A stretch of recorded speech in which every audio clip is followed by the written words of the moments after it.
नमस्कार विद्यार्थी आणि शिक्षक बांधवांनो, पहा इयत्ता 4थी आणि 7वी स्कॉलरशिप परीक्षेसाठी अत्यंत महत्त्वपूर्ण असणाऱ्या सर्व प्रश्नपत्रिका आपण या ठिकाणी सोडून घेत आहोत. पहा या अगोदरचे 46 प्रश्न आपण पहिल्या व्हिडिओमध्ये बघितलेले आहेत. आता आपण 47व्या प्रश्नापासून पुढचे प्रश्न या ठिकाणी पाहणार आहोत. चला तर मग लगेचच आपण व्हिडिओला सुरुवात करूया. पहा 47वा प्रश्न आहे, महेश व गणेश एकमेकाकडे तोंड करून एकमेकाशी बोलत आहेत. पहा बरं का, प्रश्न कसा विचारलाय की महेश आणि गणेश एकमेकाकडे तोंड करून एकमेकाशी बोलत आहेत. जर गणेशच्या उजव्या हाताला उत्तर दिशा असेल, पहा गणेशच्या उजव्या हाताला जर उत्तर दिशा असेल, पहा बरं का, मग तर महेशचे तोंड कोणत्या दिशेला असेल? पहा उजव्या हाताला जर उत्तर दिशा असेल तर महेश पश्चिमेकडे तोंड करून उभा आहे. पहा बरं का, तुम्ही जर या ठिकाणी जर व्यवस्थित बघितलं तर तुमच्या लगेच लक्षात येईल किंवा ती सिच्युएशन तुम्ही त्या ठिकाणी क्रिएट केली तर तुमच्या लक्षात येणार आहे.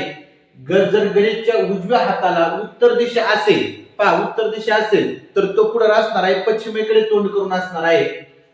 आणि पहा गणेश कुठं राहणार आहे? गणेशच्या उजव्या हाताला जर उत्तर दिशा असेल तर तो पश्चिमेकडे तोंड करून उभा असणार आहे. आणि त्याच्या समोर महेश आहे.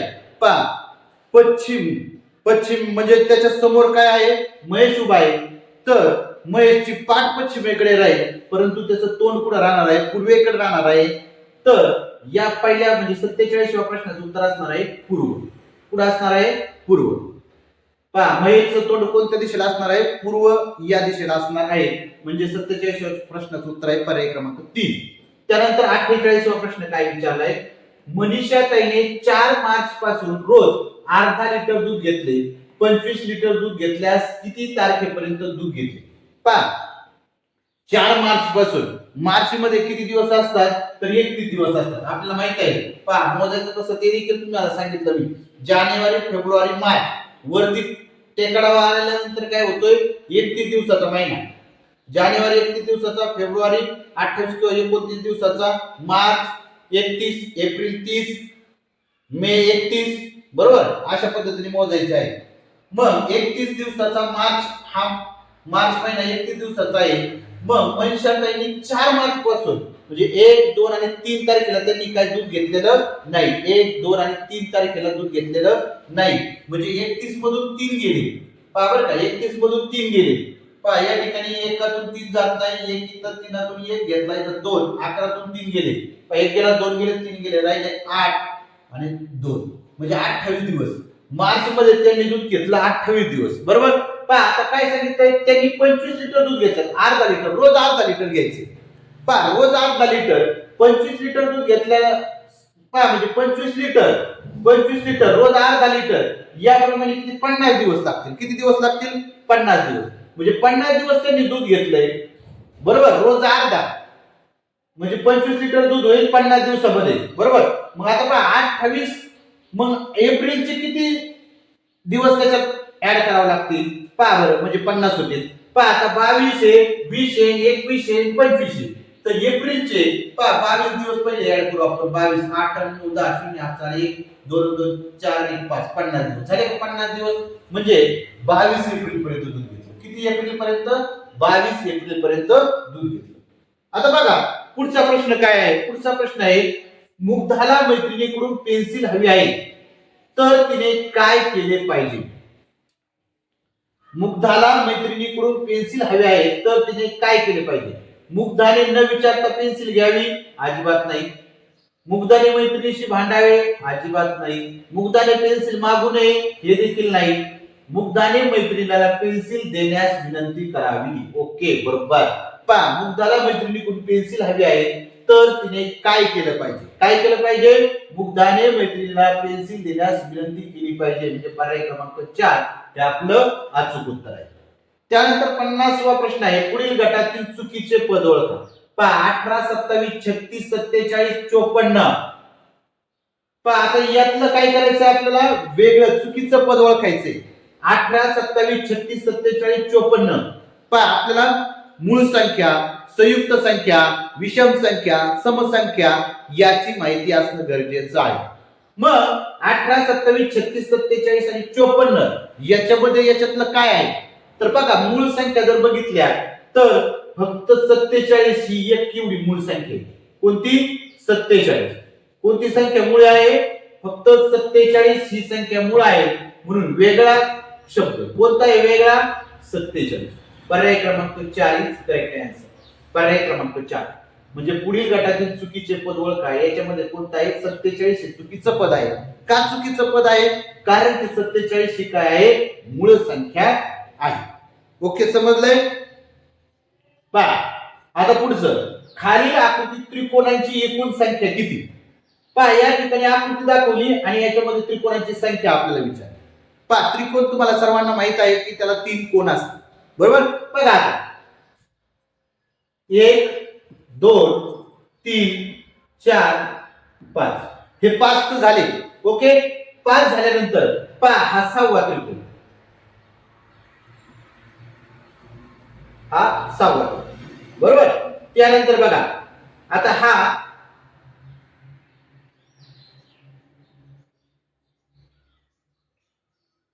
7वा त्रिकोण, बरोबर. 7वा त्रिकोण झाल्यानंतर इकडे लक्ष द्या व्यवस्थित. बघा 7 त्रिकोण झाले. हे बघा हा 8वा त्रिकोण. पहा 1 2 3 4 5 6 हा 7 हा 8 आणि सगळ्यात मोठा 9. किती झाले? 9. म्हणजे पर्याय क्रमांक 3 हे आपलं अचूक उत्तर आहे. 9 त्रिकोण आहे. या आकृतीमध्ये किती त्रिकोण आहे? 9 त्रिकोण आहे. पहा ती आकृती एकदा बघा. मी या ठिकाणी त्रिकोण काढून दाखवले तुम्हाला. ती आकृती बघा व्यवस्थित कशी आकृती. अशी आकृती. या आकृतीमध्ये किती त्रिकोण आहे? 9 त्रिकोण आहे. त्यानंतर 52वा प्रश्न काय आहे? तर या 52व्या प्रश्नामध्ये आपल्याला विचारले पा दा ल स तू सी या अक्षरापासून एक अर्थपूर्ण शब्द बनवून तयार शब्दातील शेवटून दुसरे अक्षर ओळखा. आता बघा दा ल स तू सी या अक्षरापासून आपल्याला अर्थपूर्ण शब्द तयार करायचा आहे. काय होतंय बरं बघा बरं. काय शब्द तयार होईल बघा बरं. बघा काय शब्द तयार होईल सांगा. काय शब्द तयार होतोय? पा तुलसी दास. काय शब्द होतोय? तुलसीदास. तुलसीदास हा शब्द तयार होतोय. मग आपल्याला काय विचारले? शेवटून दुसरे अक्षर. शेवटून दुसरे अक्षर काय आहे? दाय. काय आहे? दाय आहे नाही दा. दा म्हणजे पर्याय क्रमांक 4 इज करेक्ट. दा. पा तुलसीदास असा अर्थपूर्ण शब्द तयार होतो आणि आपल्याला त्यातलं शेवटून दुसरं अक्षर विचारलं होतं म्हणून दा हे शेवटून दुसरं अक्षर. ओके, समजलं? पहा 53 आणि 54 साठी सूचना. पहा 53 आणि 54 साठी सूचना आहे की खालील प्रश्नाकृतीची आरशाची प्रतिमा कशी दिसेल ते पर्यायातून निवडा. पहा 53 आणि 54 साठी काय आहे? सूचना. मग आपल्याला काय करायचंय? आरशातली प्रतिमा शोधायची आहे. आरशातली प्रतिमा. पहा ही प्रश्न आकृती दिली या ठिकाणी. कोणती? ही काय आहे? प्रश्न आकृती. मग यातली आरशातली प्रतिमा. मग आरशातली प्रतिमा कशी ओळखायची? मी तुम्हाला सांगितलं की आरशामध्ये काय होतं? आरशामध्ये काय होतं? डावी बाजू उजवी होते, उजवी बाजू डावी. बघा बघा आता हा जो आहे इकडे उजवीकडे तो काय पाहिजे? डावीकडे पाहिजे. पहा इथं उलट झालं. हे चूक, हे देखील चूक आणि हे देखील चूक. आपलं उत्तर आहे पर्याय क्रमांक 2. का? कारण की इकडची बाजू ही उजवी बाजू ती डावी झाली आणि डावी बाजू उजवी आणि उजवी बाजू डावी झाली. म्हणजे पर्याय क्रमांक 2 मध्ये दिसते. ओके, त्याच नंतर 54वा प्रश्न. यामध्ये देखील काय करायचं आपल्याला? आरशातली प्रतिमा शोधायची. पहा इकडे काय हा गोल आहे तो कुठे आहे? डाव्या बाजूला आहे. इकडे उजव्या बाजूला कुठे दिसतंय? उजव्या बाजूला. इकडे डाव्या बाजूला आहे. हे चूक. आता इकडे बघा हे उजव्या बाजूला झाले बरोबर. मग उजव्या बाजूला झाले पण हा जो गोल आहे तो गोल कुठे? इकडे खाली गेलाय. म्हणजे उलट कधी होतं? खालचं वर वरचं खाली पाण्यात. इथं आरशामध्ये नाही. आरशामध्ये डावी बाजू उजवी, उजवी बाजू डावी. बघा इकडचा हा भाग बघा बरं का. हा जसं तसं दाखवलंय. इकडं हा असा दाखवलाय. तर तो काय आहे इकडून असा होणार आहे, बरोबर नाही? तो कुठे आहे? पर्याय क्रमांक 4 मध्ये. म्हणजे पर्याय क्रमांक 4 हे प्रश्न आकृती 54 ची जी प्रश्न आकृती आहे तिच्याशी आरशामध्ये अशी दिसणार आहे. कशी? पर्याय क्रमांक 4 मध्ये. ओके, समजलंय? पहा आरशामध्ये काय होतं? उजवी बाजू डावी होते, डावी बाजू उजवी होते. ओके, लक्षात आलंय? आता बघा 55 आणि 56 साठी सूचना. 55 आणि 56 साठी काय सूचना आहे? तर खालील प्रश्न आकृतीचे पाण्यातील प्रतिबिंब कसे दिसेल ते आकृतीतून निवडा. आता पाण्यातलं काय होतंय? वरचं खाली, खालचं वर, बरोबर? आता यम आणि यल पहा, यमची जी खालची बाजू ती वर जाईल आणि वरची बाजू खाली येईल. कुठं दिसतं बघा. आता इथं यम जसा तसा आहे, इथं नाही. बघा आता इथं यम इकडं आला आणि यम इकडं आला, हे नाही. इथं यम जसा तसा आहे, हे नाही. मग बघा यम उलटा झाला इथं आणि यम देखील उलटा झाला इथं. पर्याय क्रमांक 1 इज करेक्ट आन्सर. ओके, पाण्यामध्ये काय होतंय? पाण्यामध्ये खालची बाजू वर, वरची बाजू खाली. पहा प्रश्न आकृती दिली, या ठिकाणी एक चेहरा दाखवलाय. चेहऱ्यामध्ये आपल्याला ओळखायचंय. पहा आता हा जो आहे हा चेहरा आपल्याला जसा तसा दाखवलाय, म्हणजे असा सरळ चुकीचं आहे. हे सरळ दाखव, हे चुकीचं आहे. ह्या दोन पैकीच बघायचं. बघा दोन पैकी आपल्याला काय करायचंय? डोळ्यांचा विचार करा. पहा हे डोळे कुठे येतो? बरोबर नाही? आणि याचे डोळे कुठे? हे बघायचं फक्त आपल्याला. बघा आता हे फक्त वरचं इकडे जाईल, म्हणजे हे डोळे इकडे आले, म्हणजे इकडे कुठे होते? डाव्या बाजूला, इकडे उजव्या बाजूला. असं होतं का? आरशा याच्यामध्ये पाण्याच्या प्रतिबिंबात नाही, ते जसे तसे राहतात. म्हणजे पर्याय क्रमांक 3 हे आपलं अचूक उत्तर आहे. इथं डोळ्यांचा आतला भाग जर बघितला तर तो काय आलाय? उजवीकडे आला, इकडे डावीकडे होता. मग कधी होतं ते? आरशामध्ये होतं. परंतु पाण्यामध्ये होतं का? नाही. पाण्यामध्ये ज्या साईडला असेल डाव्या बाजूला येतं, डाव्या बाजूला पाहिजे डोळ्याचा आतला भाग.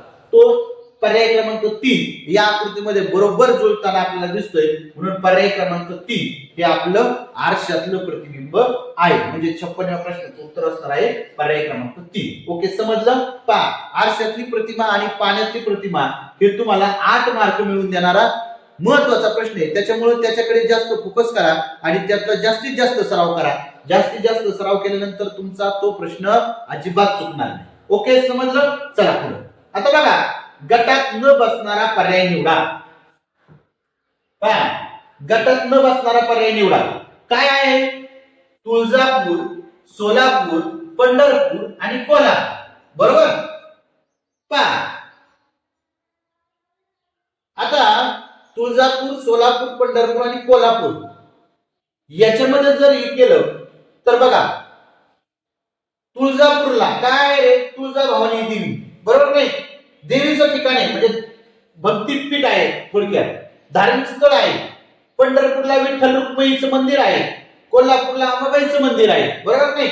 म्हणजे सोलापूर हा वेगळा आहे. कोणता? सोलापूर. कारण की सोलापूर काही शक्तिपीठ नाही किंवा धार्मिक स्थळ नाही त्या ठिकाणी मोठं असं. म्हणजे तुळजापूर, पंढरपूर आणि कोल्हापूर ही शक्तिपीठे आहेत किंवा धार्मिक स्थळे आहेत, तर सोलापूर वेगळी. ओके, समजलं? त्यानंतर पहा खालीलपैकी कोणत्या संख्येला 3 व 9 ने पूर्ण भाग जात नाही? पहा आपल्याला 3 आणि 9 ची कसोटी जर माहिती असेल तर आपण लगेच ते सोडू शकतो. काय आहे 3 ची आणि 9 ची कसोटी? तर अंकांच्या बेरजेला, अंकाची बेरीज केल्यानंतर अंकाच्या बेरजेला जर आपण काय केलं, अंकाच्या बेरजेला 3 आणि 9 ने जर निशेष भाग जात असेल तर ती संख्या काय असते? 3 ने पूर्ण भाग जाणारी असते. 3 ने आणि 9. तर बघा आता अंकाची बेरीज करू आपण. काय विचारले आपल्याला? 3 ने 9 ने पूर्ण भाग जात नाही अशी संख्या विचारली. पहा 8 अधिक 1, 8 आणि 1 किती होतात रे? 9 होतात. पहा बरं याची बेरीज किती बरं का? 9. बरोबर? त्यानंतर 7 आणि 2 9, 7 8 9, 9 9 18. या अंकांची बेरीज किती आली? 729 मधले जे अंक आहेत सर्व त्यांची बेरीज आली 18. त्यानंतर 415, 4 आणि 1 5, 5 आणि 5 10. यांची किती आली? 10. पहा बरं का बेरीज 10, बेरीज 10. 7 27, 7 आणि 2 किती झाले? 7 8 9. पहा आता 9 18 10 आणि 9 हे जे बेरीज आलेली आहे या बेरजेला 3 ने आणि 9 ने पूर्ण भाग कोणत्या संख्येला जातो पहा बरं का.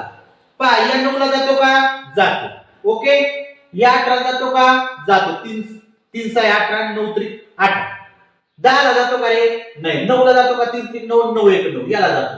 याला जातो का, याला जात नाही.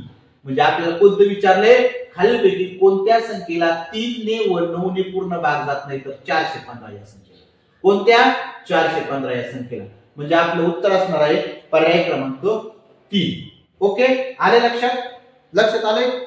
पहा म्हणजे अंकांची बेरीज करायची आणि मग काय करायचं, अंकांची बेरीज केल्यानंतर त्याला 9 ने आणि 3 ने निशेष भाग जातो का ते बघायचं आणि मग काय करायचं, आपल्याला उत्तर शोधायचं होतं.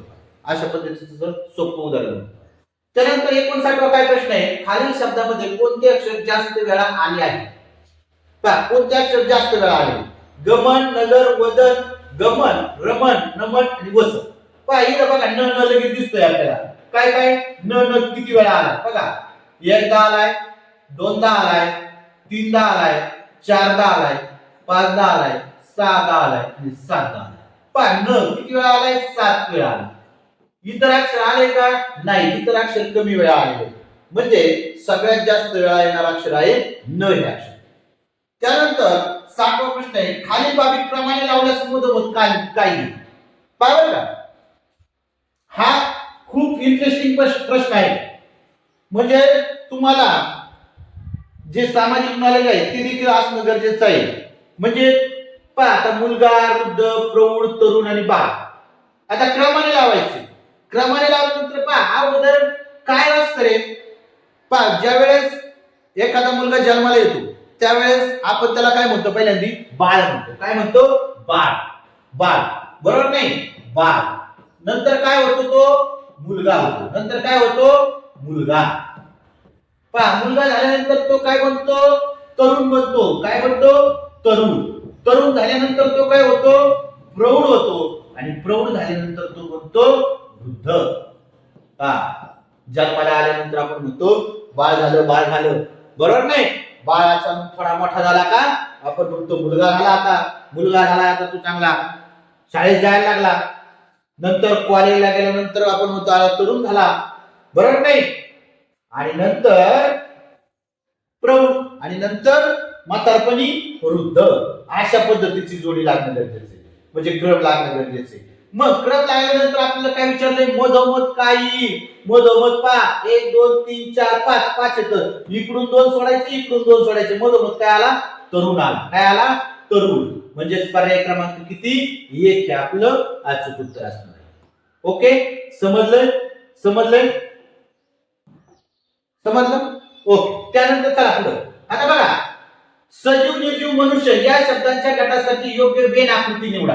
आता सजीव आणि निर्जीव हे दोन वेगवेगळे घटक आहेत. बरोबर नाही. पहा आपण या ठिकाणी दाखवूया. पहा इकडे बघा, सजीव आणि निर्जीव. बघा इथं आता सजीव टाकू, सजीव. ओके, आणि हे निर्जीव, निर्जीव. ओके, सजीव आणि निर्जीव हे दोन वेगवेगळे. ओके, सजीव आणि निर्जीव, सजीव निर्जीव. आता मनुष्य, मनुष्य कशामध्ये येईल रे, सजीव मध्ये येईल का निर्जीव मध्ये येईल? तुम्हाला काय वाटतं, मनुष्य कुठे आहे? मनुष्य कसा आहे, निर्जीव प्राणी आहे का सजीव प्राणी आहे? तर सजीव प्राणी कुणी सांगत. मग सजीवामध्ये काय येणार आहे, मनुष्य येणार. बरोबर नाही. म्हणजे पर्याय क्रमांक आपला कोणतं बरोबर असणार आहे बघा बरं. आहे का, इथं दिसतंय का अशी आकृती, वेन आकृती दिसते. कोणती, पर्याय क्रमांक 2 करेक्ट. कारण की पहा सजीव, निर्जीव, मनुष्य. सजीव आणि निर्जीव हे परिस्थितीतील दोन घटक. या दोन घटकामध्ये मनुष्य कुठे येतो, सजीव मध्ये येतो. म्हणून हा झाला मनुष्य, हा झाला मनुष्य. बरोबर, सजीव मध्ये मनुष्य. ओके, म्हणजे या ठिकाणी अशा पद्धतीची वेन आकृती येणार, ती पर्याय क्रमांक 2 मध्ये आहे. ओके, समजलं. चला पुढे काय आहे आपल्याला, तर पुढे आपल्याला विचारण्यात आले की 4 3 2 3 1 5 3 4 3 6 2 3 4 5 4 3 5 4 3 दिलेल्या अंकमालिकेत 3 च्या अगोदर व नंतर समसंख्या किती वेळा आल्या. पहा 3 च्या अगोदर आणि नंतर समसंख्या. आणि आपल्याला 3 बघा, तीन कुठं कुठं आलाय बघा बरं. अगोदर तीन बघू. हे बघा इथं तीन आहे, इथं तीन आहे, इथं तीन आहे, इथं तीन आहे, इथं तीन आहे, या ठिकाणी तीन आहे, या ठिकाणी. ओके. 1 2 3 4 5 6 7 ठिकाणी तीन आहे. आले लक्षात? 7 ठिकाणी तीन असल्यानंतर बघा आता आपल्याला विचारलंय काय, तर 3 च्या अगोदर आणि नंतर समसंख्या किती वेळा आली. पहा आता 3 च्या अगोदर आणि नंतर समसंख्या म्हणजे ज्या संख्येचे एक असताना 0 2 4 6 8 शून्य नाही बाबा. आता इथं 1 2 3 4 अंक येतं म्हणजे 2 4 6 8 हे अंक असतील तर त्याला म्हणायचं समसंख्या. आता बघा दिलेल्या अंकमालिकेत 3 च्या अगोदर व नंतर समसंख्या किती वेळा आहे. आता इथं बघितल्यानंतर 4 अगोदर आणि नंतर 2 इथं एकदा आले. आता इकडे बघा अगोदर 2 इथं 1 आले का नाही. 1 कारण की ही समान आहे विषम. ओके. त्यानंतर पहा आता 3 च्या अगोदर 5 आले म्हणजे 5 काय आहे विषम संख्या आहे. इकडे 4 आले परंतु इकडे 5 आले म्हणून हे देखील नाही, ही नाही, ही नाही. ओके. त्यानंतर पहा 3 च्या अगोदर 4 समसंख्या नंतर 6 समसंख्या इथं एकदा 2 बरोबर. आता इथं बघा 2 आणि 4 इथं एकदा 3 इथं 4 आणि 5 5 काही सम आहे का नाही इथं. ओके म्हणजे किती वेळा झाले 1 2 आणि 3 तीन वेळा म्हणजे पर्याय क्रमांक 4 हे आपलं 62व्या प्रश्नाचं उत्तर असणार आहे. किती 62व्या प्रश्नाचं उत्तर किती असणार आहे पर्याय क्रमांक 4. त्यानंतर बघा आता 63वा प्रश्न काय विचारलाय. अनिकेतचा जन्म 30 मार्चला झाला. कितीला झाला 30 मार्चला झाला. तर त्याच्यापेक्षा 22 दिवसांनी मोठा असलेल्या विहानचा जन्म कोणत्या दिवशी झाला असेल. पहा मोठा आहे म्हटल्यानंतर आपल्याला पाठीमागे जावं लागेल. पुढे जाऊ का आपण पुढे गेल्यानंतर तो लहान होईल. मग 30 मार्चला झालाय जन्म मग 30च्या पाठीमागे आपल्याला जावं लागेल बरोबर नाही. म्हणजे 22 दिवस जावं लागेल पाठीमागे. मग 22 दिवस जर पाठीमागे जायचं असेल तर 30 मधून 22 वजा केले, 30 मधून 22 वजा केले तर बघा 0 इथं किती आले 2 इथं 10 10 तून 2 गेले 8 2 तून 2 गेले 0 म्हणजे 8 मार्च. कधी 8 मार्च. ओके 8 मार्चला त्याचा जन्म झाला असेल म्हणजे 22 दिवसांनी काय होणार आहे मोठा असलेला विहानचा जन्म कधी 8 मार्च. ओके समजलंय. चला पुढे पण अत्यंत महत्वपूर्ण प्रश्न आहे बरं का. असे प्रश्न तुम्हाला विचारले जाणार आहेत त्याच्यामुळं हे प्रश्न तुम्ही काय करायचंय व्यवस्थित लक्षात ठेवायचे आहे किंवा व्यवस्थित त्याच्याकडे फोकस करायचा आहे. हा व्हिडिओ आहे तुम्ही परत पाहू शकता कशा पद्धतीने आपण काय केले ही उदाहरणं सोडवलेली आहे. बघा आता या ठिकाणी आपल्याला 7 9 130 6 8 100 11 13 प्रश्नचिन्ह. आता या प्रश्नचिन्हाच्या जागी कोणता अंक येणार आहे बरोबर नाही कोणती संख्या येणार आहे हे आपल्याला शोधायचं. मग आता हे शोधताना आपल्याला विचार करायचं आपल्या सर्वांचे मी सांगितले वर्ग पाठ असणं गरजेचं आहे, घन पाठ असणं गरजेचं आहे, बेरीज वजाबाकी गुणाकार भागाकार या क्रिया आपल्याला येणं गरजेचं आहे. तरच अशा पद्धतीचे प्रश्न आपण सोडवू शकतो. पण जर तुम्ही जर व्यवस्थित विचार केला तर बघा 7 चा वर्ग काय आहे रे 7 चा वर्ग 49 आहे आणि 9 चा वर्ग किती आहे 81 आहे. यांची जर बेरीज केली तर किती येते बघा 9 1 10 0 हात चाले 8 4 12 आणि 13 130 आणि 130 आणि 130. इकडचं तसंच करूया. बघा आता 6 चा वर्ग किती येतो 6 6 या 6 चा वर्ग 36 आणि या 8 चा वर्ग 64 यांची बेरीज करा 6 4 10 0 हात चाले 6 1 7 8 9 10 100 आलं का. म्हणजे काय करायचंय पहा काय करायचंय यांची बेरीज करायची याचा वर्ग करायचा याचा वर्ग करायचा बेरीज करायची. मग बघा 11 चा वर्ग 11 चा वर्ग किती येतो या 11 चा वर्ग 121 किती येतो 121 आणि 13 चा वर्ग किती येतो 13 चा 169 याची बेरीज करा 9 1 10 0 हात चाले 1 6 1 7 8 9 आणि 1 1 2 290 कुठे आहे 290 पर्याय क्रमांक 4 इज करेक्ट आन्सर. एवढं सोपं आहे परंतु आपल्याला वर्ग घन बेरीज वजाबाकी गुणाकार भागाकार या क्रिया येणं गरजेचं आहे आणि कशी मांडणी असेल कशामुळे काय झाले याचा तर्क आपल्याला तर्क करता येणं गरजेचं आहे, आपली निरीक्षण क्षमता चांगली पाहिजे, आपल्याला विचार करण्याची जी क्षमता आहे ती आपली वाढली पाहिजे. त्याच्यासाठी तुम्हाला अशा प्रश्नाचा जास्तीत जास्त सराव करावा लागेल, तर तुम्हाला हे प्रश्न झटपट सुटणारे आहेत आणि हमखास 2 मार्क मिळवून देणारा हा प्रश्न या ठिकाणी आहे. आता 65वा प्रश्न बघा. या 65व्या प्रश्नामध्ये काय केलंय बघा, 13 78 6 16 128 8 14 प्रश्न चिन्ह 9. पण आता या ठिकाणी काय आहे, पाढेपाठ असणं गरजेचं आहे 30 पर्यंत, बरोबर. मग 13 गुणिले 6 78 गुणाकार केलाय, 16 गुणिले 8 16 8 128, मग 14 गुणिले 9 किती, 14 9 किती 126, किती 126, म्हणजे पर्याय क्रमांक 3 हे याचं अचूक उत्तर आहे. पहा म्हणजे आपण व्यवस्थित तर्क केला तर आपल्याला बरोबर याचं उत्तर लगेच सोडवते. तर प्रश्न क्रमांक 66 आणि 68 साठी सूचना, खालील वेळ आकृती पहा आणि प्रश्नांची उत्तरे पर्यायातून निवडा. पहा 66 प्रश्न काय, फक्त त्रिकोणात असलेला अंक कोणता, फक्त त्रिकोणात विचारले. पहा फक्त त्रिकोणात, हा त्रिकोण, या त्रिकोणात फक्त कोणता आहे 2, पर्याय क्रमांक 40 करेक्ट आन्सर. हे आपल्याला म्हणजे सहज मार्क मिळवून देणारे प्रश्न आहेत बरं काही, सहज मार्क मिळवून देणारे, फक्त आपलं निरीक्षण व्यवस्थित करायचं.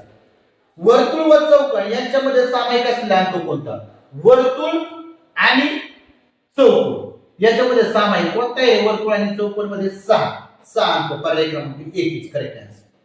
पहा 68वा प्रश्न, तीनही आकृतीमध्ये सामायिक असलेला अंक कोणता, तीनही आकृतीमध्ये म्हणजे वर्तुळ, हा चौकोन असेल आणि त्रिकोण असेल, याच्यामध्ये कोणताही सामायिक, तर एक सामायिक, बरोबर नाही, तो वर्तुळामध्ये आहे, त्रिकोणामध्ये आहे आणि चौकोनामध्ये आहे.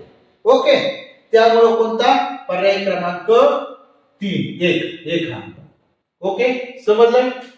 हे म्हणजे आपल्याला सहज मार्क मिळून देणारे प्रश्न आहेत, फक्त निरीक्षण क्षमता आपली चांगली असेल तर आपल्याला हमखास याचे 4 ते 6 मार्क आपल्याला मिळून जातात. चला पुढे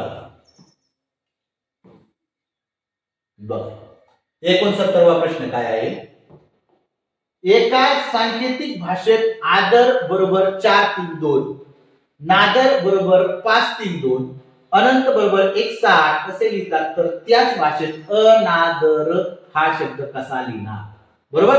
आता बघा, हे बघा मी व्यवस्थित बघा, आदर, आदर कसा लिहिलाय बघा, आदर 4 3 2 4 3 2. ओके, नादर, नादर कसा लिहिलाय, नादर 5 3 2 5 3 2. अनंत, अनंत कसा लिहिलाय, अनंत, अनंत कसा लिहिलाय बघा 1 6 8. आपल्याला काय विचारले, अनादर, अनादर. बघा आपल्याला काय विचारले, अनादर, आपल्याला विचारले पहा अनादर हा शब्द. ओके, बघा आता अ साठी काय वापरले, अ साठी 1 वापरलाय बघा, अ साठी 1 इथे दिसते, अ साठी काय वापरलाय, 1 वापरलाय, इथे 1 लिहून टाका, इथे 1 लिहून टाका. ना साठी काय वापरलाय पहा, ना साठी 5 वापरलाय, इथे 5 लिहून टाका. द साठी काय वापरलाय बघा, द साठी 3 वापरलाय, 3 लिहून टाका. र साठी काय वापरलाय, तर 2 वापरलाय, र साठी 2 वापरलाय, म्हणजे 15 32 1532 कुठे दिसतंय, 1532, पर्याय क्रमांक 3 इज करेक्ट आन्सर. बरोबर. अशा पद्धतीने आपण व्यवस्थित मांडल्यानंतर लगेच आपलं उत्तर आपल्याला मिळून जातंय. ओके समजलं. पहा 70वा प्रश्न, जर तुम्हाला भूकंपग्रस्तांना मदत करायची असेल त्या प्रसंगी तुम्ही कोणती कृती कराल. जे लोक मदत करत आहेत त्यांना विरोध करू का, अजिबात करायचं नाही. असं गावातून कपडे धान्य निधी गोळा करून त्यांना देऊ, ओके करेक्ट देऊ शकता. शासनाला दोषी ठरवेल, अजिबात नाही. मदत करायकडे दुर्लक्ष करेल, तसं देखील करायचं नाही. म्हणजे जर तुम्हाला भूकंपग्रस्तांना मदत करायची असेल तर तुम्ही काय करू शकता, तर गावातून कपडे धान्य व निधी गोळा करून त्यांना देऊ शकता. ओके समजलं, समजलाय. 70 पर्यंत प्रश्न समजले. आता 5 प्रश्न आपण व्यवस्थित सोडून घेणार आहोत. हे 5 प्रश्न देखील खूप महत्त्वाचे आहेत. 5च प्रश्न राहिलेत आपल्याला. आता 71 आणि 72 साठी सूचना आहे. पहा काय सूचना आहे 71 आणि 72 साठी. तर खालील चौकटीत अक्षराऐवजी चिन्हे वापरली आहेत त्याचे निरीक्षण करून त्या खालील प्रश्नांची उत्तरे पर्यायातून निवडा. ओके. पहा आता अक्षरे, अक्षरासाठी चिन्ह दिले. आता कमल हा शब्द सांकेतिक भाषेत कसा लिहिला पहा बरं का. कोणता? कमल. क म ल कमल. आता क साठी कसं वापरलंय? हे स्टारचे चिन्ह वापरलंय पहा असं. ओके. हे म साठी काय वापरलेले? म साठी आधी आणि ल साठी काय आहे? गोल. कुठं दिसतंय रे? स्टार अधिक गोल. इथं गोल चौकोन अधिक नाही. स्टार गोल अधिक नाही. गुणिले वजा गोल नाही. पहा स्टार अधिक गोल. बघा स्टार अधिक गोल आहे का? कमल क म ल स्टार अधिक गोल म्हणजे पर्याय क्रमांक 40 काय स्टार अधिक गोल. ओके. एकदम सोपं आहे पहा. त्यानंतर पहा आता वजा, वजाचं चिन्ह काय दिलंय? न ला दिलंय. कशा दिलंय? न ला. न. गुणिलेचं चिन्ह कशा दिलं पहा? वजा गुणिले चौकोन या चिन्ह गटापासून तयार होणारा शब्दाचा समानार्थी शब्द पर्याय निवडा. पहा आता समानार्थी शब्द निवडायचा आहे. मग वजाला न दिलाय. पहा वजाला न दिलाय. गुणिलेला काय दिलाय? य दिलाय. पहा य लिहून घेऊ. न य आणि परत काय दिलाय? चौरस आहे. चौरसाला न दिलाय. पहा न य न काय शब्द झाला? नयन. आता नयन या शब्दाचा समानार्थी शब्द शोधा. बरोबर नाही? मुख होईल का? नाही. वदन होईल का? नाही. हात होईल का? नाही. डोळा होईल का? नाही. पहा नयन, नयन म्हणजे काय? डोळा. म्हणजेच या ठिकाणी 72व्या प्रश्नाचं उत्तर आहे पर्याय क्रमांक 4. ओके. आता 73वा प्रश्न बघा. मनीषा वैशालीपेक्षा उंच आहे. पहा आता इथं दाखवूया. हे बघा. मनीषा वैशाली. बरोबर. आता हे बघा मनीषा वैशालीपेक्षा मनीषा उंच दाखवली आपण या ठिकाणी. ओके. दाखवली उंच मनीषा. नितीन मनीषापेक्षा बुटका आहे म्हणजे हा नितीन. समजा हा काय मनीषापेक्षा बुटका आहे नितीन. पण सायलीपेक्षा उंच आहे. सायलीपेक्षा उंच आहे. पहा बरं का हा नितीन आणि ही सायली. म्हणजे आपल्याला काय विचारायचं? सगळ्यात लहान सायली, सगळ्यात मोठी मनीषा. बरोबर. आपल्या लक्षात येते बघा. मग काय विचारले तर सर्वात उंच कोण विचारले? तर बघा सर्वात उंच मनीषा आहे. बरोबर नाही? आणि जर आपल्याला विचारलं असतं सगळ्यात बुटकी कोण तर काय येणार होती? सायली येणार होती. पहा अशा रेषा मारल्यानंतर लगेच लक्षात येते आपल्याला. बरोबर. ओके समजलं. त्यानंतर पहा 74वा प्रश्न. पुढील वाक्याचा क्रम लावा. पुढील वाक्याचा क्रम लावा. काय आहे? तिने ही बातमी आई बाबांना सांगितली. त्यानंतर काजलला 12वी परीक्षेत उत्तम गुण मिळाले. हे ऐकून आई बाबांना खूप आनंद झाला. काजलने देवापुढे पेढे ठेवून नमस्कार केला. पहा पहिलं काय केली बरं काजल? तर पहिलं काय होणार आहे? काजलला 12वीच्या परीक्षेत उत्तम गुण मिळाले. ही 1 नंबरला येणार आहे. बरोबर नाही? काजलला 12वीच्या परीक्षेत उत्तम गुण मिळाले हे 1 नंबरला वाक्य येणार आहे. म्हणजे दुसरं वाक्य 1 नंबरला पाहिजे. बरोबर. मग पहा तिने ही बातमी कोणाला सांगितली? आई बाबांना सांगितली. ही दुसरं वाक्य. हे ऐकून आई बाबांना खूप आनंद झाला हे तिसरं वाक्य. आणि काजलने देवापुढे पेढे ठेवून नमस्कार केला हे चौथं वाक्य. बरोबर. म्हणजे 2 1 3 4 कुठे 2 1 3 4 पहिलाच पर्याय. पर्याय क्रमांक 1 करेक्ट आहे. ओके.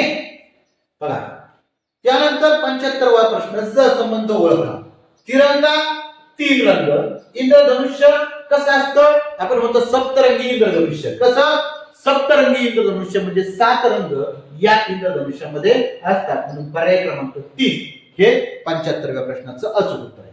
अशा पद्धतीने आपण आज या ठिकाणी पेपर क्रमांक 2 इंग्रजी आणि बुद्धिमत्ता त्यातील बुद्धिमत्तेचे हे जे 46 47 प्रश्नापासून पुढचे प्रश्न या ठिकाणी सोडून घेतलेले आहेत. त्याचं अचूक स्पष्टीकरण या ठिकाणी दिलेलं आहे. आणि जर हा व्हिडिओ तुम्हाला आवडला असेल तर नक्की तुमच्या मित्रांना शेअर करा. कारण की येणारी परीक्षा ही 26 एप्रिलला आहे आणि त्यामध्ये जर चांगले मार्क मिळवायचे असतील तर त्या दृष्टीने अत्यंत महत्त्वपूर्ण असणारे व्हिडिओ आपण आपल्या चॅनलवरती अपलोड करत असतो. नक्कीच आपला चॅनल VPN एज्युकेशनल गुरु या चॅनलला सबस्क्राईब करा आणि त्या ठिकाणी तो व्हिडिओ आहे तो तुमच्या मित्रांना शेअर करा. धन्यवाद.